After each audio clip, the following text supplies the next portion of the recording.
speaker Nawe sibuyile, we are back with a new episode. So this one episode 3 sesikwazile ukuthi siyenze back to back 3 weeks into sibreak ama-record yapho into engajwayelekile kwi-podcast. Maningi ama-challenges behind this. So today sibuyile ne-topic as usual sine-artist elizosiperformela after show. Laptizilo right?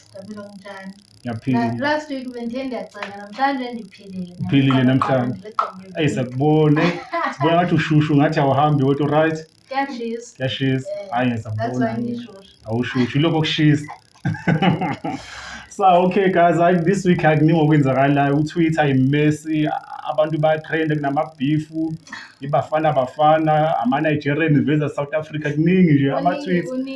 Angazi siqale ngaphi but I think into ekumele siqale ngama-Grammy Award because uTyla uwine award, lo muntu una 22 years uwine Grammy Award. Akana-album. Akana-album. Une-single eziyithuqa. With a single. Wow. So I think ubreak ama-record into engajwayelekile ke lo because ama-Grammy Award South Africa I think abantu abanayo i-Black Mambazo, Black Coffee, uZixbantwini, benonomcebo and that other Africans guy uFenvuk. Yeah, so I think neSoweto ban gospel.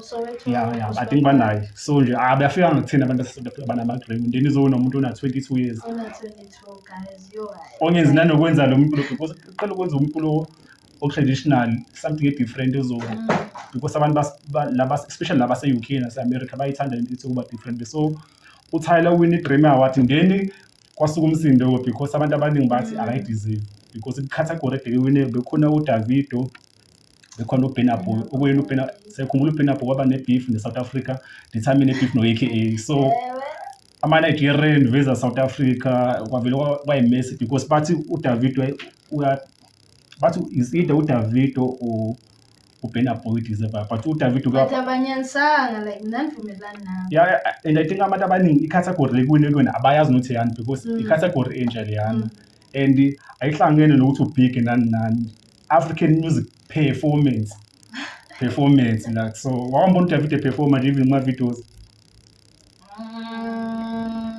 Andazi. Yeah, mina ngiyambona kuma-MTN Mamas ayisedebheni ngo-2014 ngiqala ukumbona estage. Hayi.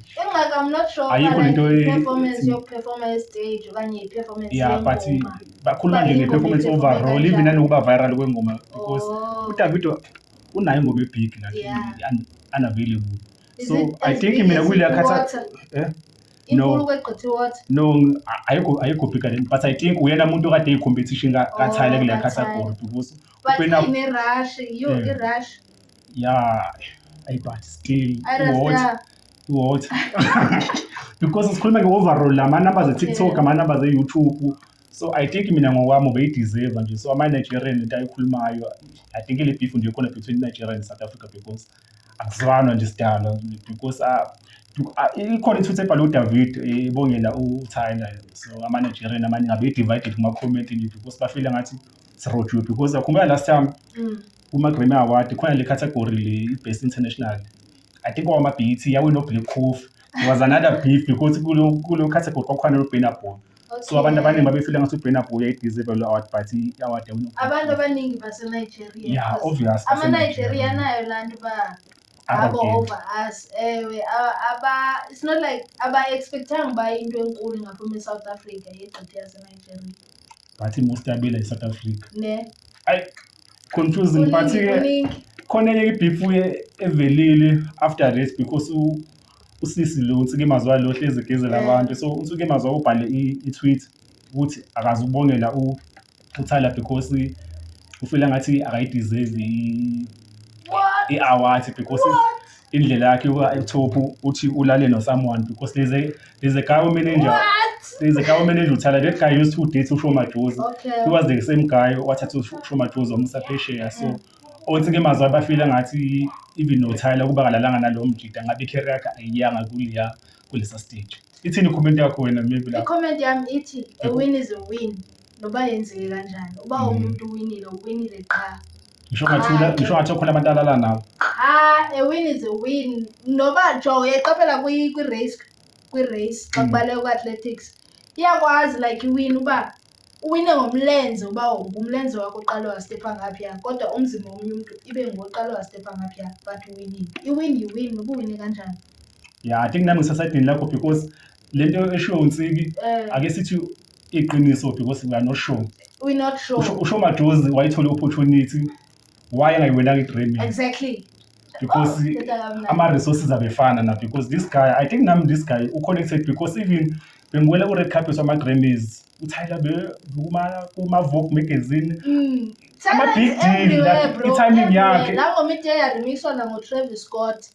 Imagine. Yeah, but I think i-team yakhe ama-move abakwenzayo yonke into abayenzayo on sports. So I think nje uNtsiki emazwayo nje usaqhuba kuba i-hater vele udume ngoba i-hater nano-music I think waqala ukhipha around about 2006 so nje uNtsiki emazwayo hayi i-comment ababe no-Shimza because kuzowavela nokuthi uzokuthiwa nokuthi akahlamba u-DJ Shimza yona mhlawumbe kuthiwa azama ukuhlamba usisi lo because hygiene yakhe hayi questionable so beku-beef esirasi.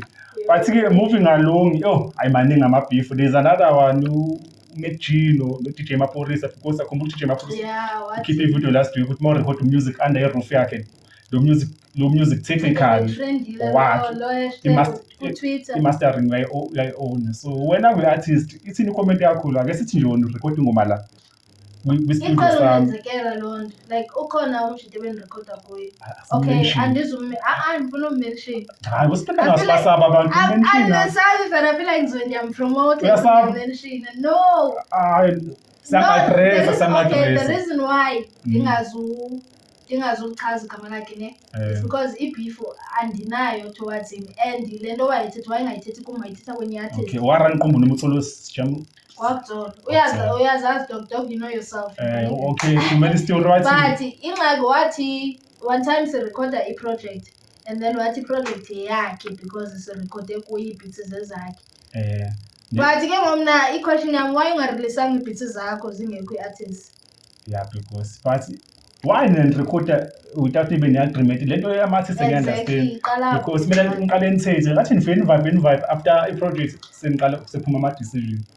Asiqale sibe zii-artist ezinkulu ne siqale sibe zii-artist ezincinci singayazi uba kwenziwa kanjani into efuna ukurekhoda qa yabo so you go there you record and then abanye abantu sebeba-great ke ngoku kodwa mase sikhuluma iqiniso nje sadini leqiniso izinto makwezakhe ngempela wena ucontribute music phela do you think kufair ukuthi ishare yonke into 50-50 lakho not necessarily 50-50 but ipercent encinci mayibe yami enga-ownishi yonke into not yonke into hayibo kanjani hayibo ukubhala ingoma kolula bhutsabs ukubhala ingoma because uPorisho njalo uthi u-ownisha i-mastering yonke mothi no if into ecingweni uyena provide ukutya uyena provide ne-equipment no ukutya ngasento eziprovide ungasuthi i-equipment ukutya hayi sometimes I go to studio ndiyimothenge ukutya so Prince KB no-McG bona kuphela ama-celebrities akwazile ukuthi-ke athethe direct because abantu abaningi bamsaba uPori because right now uphethe amapiano une-power so any fight against uMaphorisa ingakubeka ku-position e-wrong so ama-artist amaningi asaba because uMaphorisa ubig and u-connected noSony record label awukwazi ukugezela uMaphorisa uphinde ufuna uyosebenzisana noSony because right now uma wenza amapiano uzobuza kuMaphorisa ukuthi who's coming next but this time nguyogezileyo gezile Maphorisa dog but akaqala usho uPori lento leyo because wayegeza even before wayegeza because I think into akayenzayo because there is ubalo usetrain I think after Shuma Maphorisa wazama ukukhuluma ukuthi no ama-reason amshiya because umusic wakhe akaze efumane any payment. Imagine umuntu enama-hits amaningi kanje ngo-2022 then bamblacklista 2023 azange sikwazi ukuza ingoma ezinaphi because besibemblacklistile so I think bekuyileyo nto so I think into ekusakumele iquestioneke nayo kuthethwa ngayo yeah but so on a lighter note iBafana ikwazi ukuthi idlale izifike kuma-semi-finals ufila kanjani? Ndifila good like I feel good like I'm proud of them especially goalkeeper Williams like the lines there like it was epic it was legendary because goalkeeper wokuqala ovimbe i-goals ezi-4 ze-penalties kwi-afcon but at the same time i-problem yam apho iba khona ingase ndiyithethe after undixelele wena uba ufila njani because izosuka laa nto ye-afcon. No, I think mina besengumuntu othi engasabhilivi iBafana so le nto abayenzile even ukufika nje kulama stages mina because iBafana siyazi ukuthi iyasiqeqesha even for qualify. So mina ngumuntu o-proud and even ne-disc ngiBafana mina ngisemuntu we-follow, but this time ngibukile igame between Nigeria because ngithanda sebesebenzile Bafana and ngibukile ngalwa day because yayi-live ku-SABC. Ithiwa nathi xa ke sayibukela izavele iluze. Hano bangayibona. Kuwe lo oluze Bafana ngile game. No, ukuthi bengiseshocked la kuthi iBafana idlala yafika so far la iBafana nawe final afcon. Into engakaze ngimagine ukuthi ngenze le generation yethu. So and I think i-defense yabo yo even bebuyile beluzile le someone ozosola international team. Badlala into strong, ba-proper. I think lapha ngaphambili khona lokuleka but bese players Sundowns ba? Defense bezininzi. That is another point engifuna ukuyiraise ukuthi le decision ethathwe ucoach because ucoach abaningi especially abafika basakwenza lento ifuna umuntu obold, umuntu ongamameli umuntu because umuntu ufuna ukuba yi-leader kumele ube yi-dictator, ungamameli umuntu even wrong aqashe ngoba bekuthemba. So I think into engifuna nje ukuyincoma ngohugo pros ayinsizwa leyayo, uyabona ukuthi ayinsizwa ngempela. Angiyazi ukuthi yabo players but inenkani, kuyafuneka umuntu onenkani bezoba yi-leader because ama-players ama-players ahle. So I think iBafana performance yabo proud kakhulu. So ama-album angingathi nama-album ephumile because besilindile Morumba Pitch ikhipha album isidalo. I think isiphume I think Wednesday so Wednesday. Yeah, Bengaphuma Friday. No, bakhiphe during nami ngizophuma Friday bavele ba-surprise aphuma. So I think i-album release ngifuna sikhuluma kakhulu ngayo because sifuna ukwenza i-review yaso nje, sifuna nokukhuluma ngayo. Actually ngizothuke ukuthi u-MT ukhiphile i-DIY. There's no way. Usho it could be romance. If MC angarelease asozothule kanje. Ongobe kukhaya. But nami ngangena ku-Twitter namhlanje ngabona but ngibonile nje somewhere uphostile ku-status i-DIY even cover khona but bezinge ngayiboni sinowathi. No ayikaphumi says. Okanye xa seyiphuma le episode izobe seyiphumile album kodwa ngoku ayikaphumi. Yeah, okay. And i-Black Diamond ikhiphe another single is I think bayikhiphe Valentine because ingoma yothando na, but I think album yabo maybe so 99% rate. I think by the time record episode elandelayo izobe seyikhona because I know aqala silindi. But bengifuna sintroduce i-topic namhlanje and i-personal la kule topic namhlanje because iyangithinta. So yeah, ngifuna sikhuluma lezi zinto ezibizwa ama-male based no-female based lezi. Amandoni? Male based la ungani intombazane emjulweni. Bestie. Yeah. So the reason ngireza le competition is because mina ngireza le topic is because mina ngine-based like female based like someone engifunda naye alamaxesha ngisafunda like high school and till like this day sama based like manje abantu abafika emjulweni between us i-female based yintoni kuwe? Yintoni leyo kuwe? Like is a female friend. But into ebe-female based sokulakho like umuntu opening kuyena more than anyone. That's why ibizwa nge-base like angithi uyakwazi ukuba ne-best friend but awumbizi nge-best friend mawuthi female, so sibiza nge-female based. And ngifuna uku-explain le part because abantu baye-confuse. There's i-female based bese kube khona lento ibizwa nge-friend zone. Uku-friend zone ukuba ku-friend zone nokuba ne-female based into eziwu-two different. Yazi i-friend zone so approach umuntu then angafuni then bese unikeze offer to at least we can be friends. I-friend zone yelo baku-friend zone ile ke la, so there's a big difference la. So that's why abantu abaningi masebefika la umuntu mane-female based abantu sebaningi aba-comfortable ukuba manje lo mngane wakho umfana nani we are just friends. From the get-go angazi ngifuna ukwenza something. What if yena uyafuna ukwenza something? Angekho lapho we are friends. What if yena ulapho? I think i-problem andithi sithatha ngoba i-problem evela kwi-partner yakho. Yeah, ivela kuma-partners. Lapho my situation yabo mina nginomuntu ongekho comfortable ngalo situation. That's why ngiyireza. There's someone omusha ongekho comfortable ukuba nomngane oyi-female. So angazi ukuthi lento izothatha isibeke because umngane wami nami akayindawo nawo. sebekhona for so many years. Nguwe uprotect umngane wakho okanye umngane wakho nguye otshoyo uba akayindaweni? No, khawusho mina ibhesti yami. Okay. Naye futhi because uyayazi uba khona nyenza. Uthi naye ngiyazi uske kulaba bakhona hlezi ngiprotect abaningi abantu abawaraise amakusha abanye baze bangifunela direct. Ungathini like one day since ehlele protector ne then one day angaprotect time man lo mshito ukhoyo kunyanzelekile uba masiye kuba zitshomi. So i-decision yakhe ngizohetheka vele akuzuba mnandi. So ikho impossibility yoba loo nto ingenzeka? Ingenzeka loo nto xa ucinga? Hayi ngokuthi sengiyamazi kakhulu enzeka. Because even now ngoba sikhuluma umuntu oshadile but still nakhona ayizange yenzelo. So bengifuna abantu becommente ukuthi mhlawumbe umuntu usemjolweni ujola because mawuyi-female bekujola the guy one-female friend, i-female bestie, ufila kanjani mhlawumbe impilo kanjani naleyo nto leyo? Awukwazi kwe-situation. Mna andibani nomuntu ono-bestie ngaphandle kwami. If mna ndithandana nawe i-best friend yakho ndim. So wena awufune best? Andifuni loo nto. Like I remember one time le nto ndizoyitsho like izondihlaza ekhamereni but nyani kaThixo ne. I remember one time khona lo mntu ezendithandana naye and then lo mntu wayene-best eyenye igender ndisezaweza uba no andiyithembi into bayenzayo and then laa best yakhe yasweleka. Zange nditsho noba sorry because ndandinesasigqibo soba I told you. Like I feel like ndandiloya but ndandingaloyi indlela endandiziva ngayo because ngoku xa sendicinga ngosesayeka ukuthandana I should have been there. I think umuntu uma uthi uyamthanda uyamthemba kumele ube comfortable because umuntu wakho lo uyamazi la. U-2024 ngoku. Kusho ukuthini lokho u-2024? Ubomi butshintshile. Ungakwazi ukuthemba abantu bafethu uyekela umjolo. Iyona comment yami othi nje nisahlule ukuthemba abantu. Nizoshada kanjani nisahlule ukuthemba abantu banama-female best? Hayi kuningi.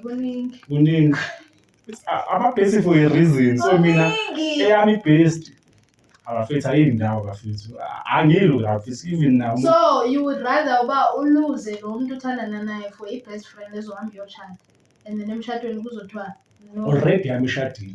Oh, that's why that's your thing. Yes, ishadile already. Akhona niyenzayo? Nothing. Usho?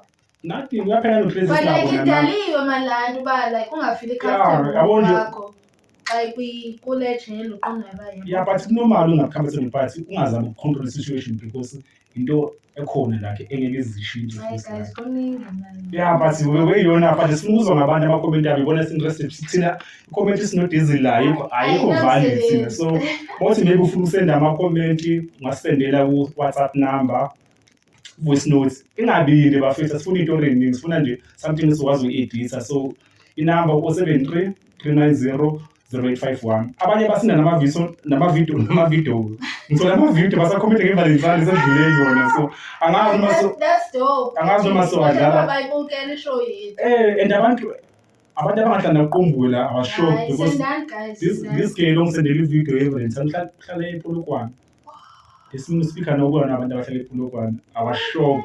I think yena ubone the time sekuba ku-YouTube uba sine-comment so the time esendayo so abantu abanimele be-understand isho si-record on Friday then si-upload on Sunday so abantu abazama ukusenda ama-comment because siyaposta ku-WhatsApp masanorecord i-topic because usually ama-topic siwenza Saturday so ngoba sirecorda Friday kusasa sifumana lo ma-comment then siwalike khona so awuthi une-comment nawe ne-male based i-female based mhlawumbe usemjoleni kunomuntu okugoyisayo nje yabo hayi sifuna ukuzwa ngawo thina but ngiyibona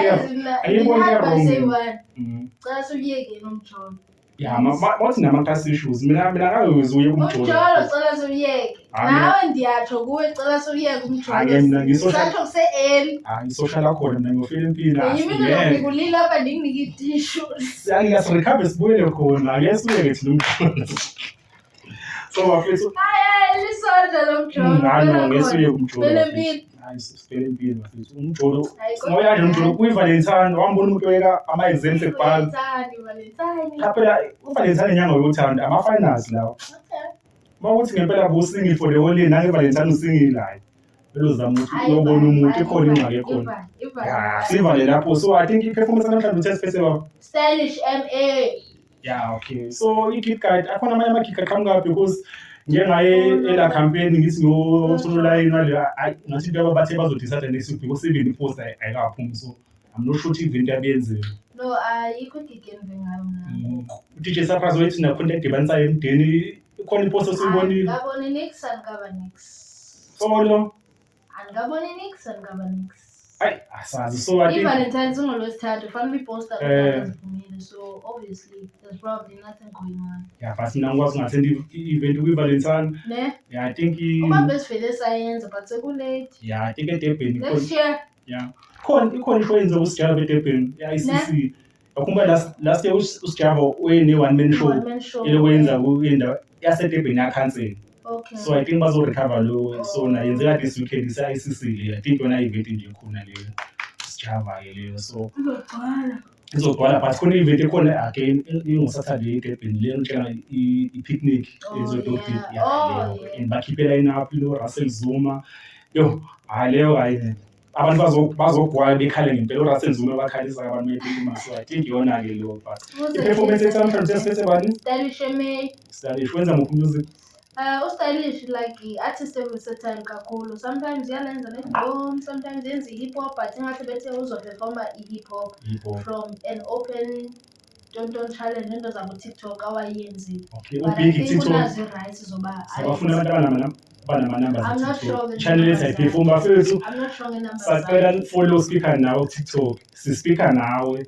I think was sitting on 100 and something. Asiwa deserve my numbers. But deserve any account of TikTok. And yes, maybe in 2 months. Yeah, post everything. Yeah, because all everything on YouTube, not everything. That's not content. No, we have to post everything. So if you want on YouTube, we are sitting on 616 subscribers. Imagine, it takes the man to 616, eh?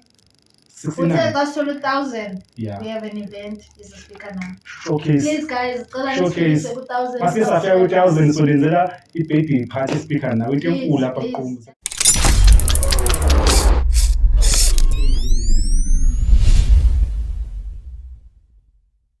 I hope I'm not late. So my response would be, I have no problem with my partner having a female bestie. As long as the friendship, I don't feel like the friendship is being prioritized more than the relationship. As long as I don't feel, they don't make me feel insecure, or I feel like I have trust issues because of this friendship, or I feel like it just raises up unnecessary questions. As long as the friendship is just open, I know about it, there's a communication about it.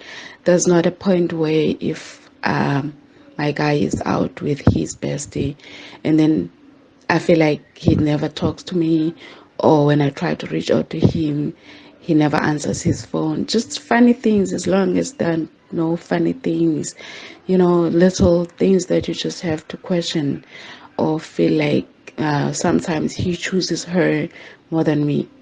No, I don't want those. Then that's when it will start to feel like I have an issue with this friendship, of which I don't. It's just the treatment. As long as the treatment is not what's the word I'm looking for? But I think you get my point. As long as I'm treated like a girlfriend and she's treated like a friend, then I see no problem with that. Igama lami ngisihle okwamahlana hlala lapha eMbenza ne. Ngikhale ukunicacisela ngento eyi-1 efana noba like xa khona umfana ne oyitshomi we-girlfriend yakho, asikho isidingo soba wena khale uba niyavana nayo yonke into enivana ngayo ne.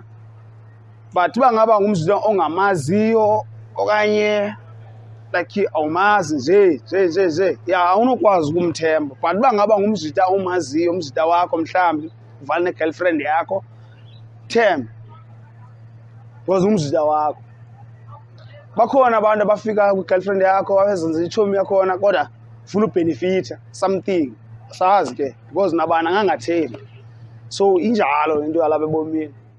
Mina ngokubona kwami ayikho into wrong ngokuba no-guy or a female friend, as long as ama-intentions abo yi-friendship kuphela, because nabantu besifazane bayakwazi ukuthi babe nama-male friends and they get ama-advisor right from ama-male friends, because in most cases abantu besifazane angithi usually they are emotional thinkers, abakwazi ukuthi ba-rationalize kwezinye izinto. So no-guy uma enomngani wentombazane uyakwazi ukuthi ambonise kwezinye izinto, am-advise la ngeke abone khona, ngale ndlela abantu besifazane abasuke Shosho bafethu, ngumcoyi igama, as you all know. I'm with Sabza Osabelo, the main man.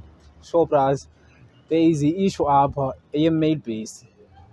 I don't think mem anganayo male based. I wouldn't allow that, because why would you try a guy kumate yakho? Umjida, umthemba njani umjida? And I don't understand this. I don't understand. I fucking don't understand. Intombazana mayibe ne-bestie eyintombazana, not umjida. They always take advantage of the situation, whereas xa xabane nawe, he will comfort her up until awazi uba kuzokwenzeka ntoni. Masingayivumeli loo nto. Danko. Mina igama lami ndingu-Aseza Mashiya. Mina ngeze ngize ngithande ukuthi umuntu wami abe no-female bestie, ngoba o-female bestie abalungile. Uthi uzoba nomngane oyintombazana then mina ngizogqibela bengabangani kanti bona sebeya-benefit ecaleni, bangabangani aba-benefitayo. Mina ngingavuma mina kube yimi onomngane owu-male bestie, ngoba ngizozivikela mina, ngizokwazi mina ukuthi ngimali ukuthi cha nginomuntu ngesizathu esithi nesithi nesithi. Uyangizwa-ke? Igama lami ndingu-Axole. I would never nje ndivume mina i-boyfriend yam ibe ne-female bestie, because bancokola ntoni? Yintoni abayincokolayo? Yeah, the topic is right to everyone who is in a relationship, because iyasifundisa like how to treat a person xa ujula naye okanye umzekelo umntu uba uzamphatha njani. Iyasifundisa itopic yakho. Ndiyayithanda Godman, ndiyayithanda le topic. Godman, that's what I'm trying to say kaloku, uba loo nto leyo ayikho right at all. Awukwazi uba uthi ujula nam uphinde ube ne-boyfriend, ube nomngane ongumjida futhi again kodwa ujula nam. Ayikho right lo way.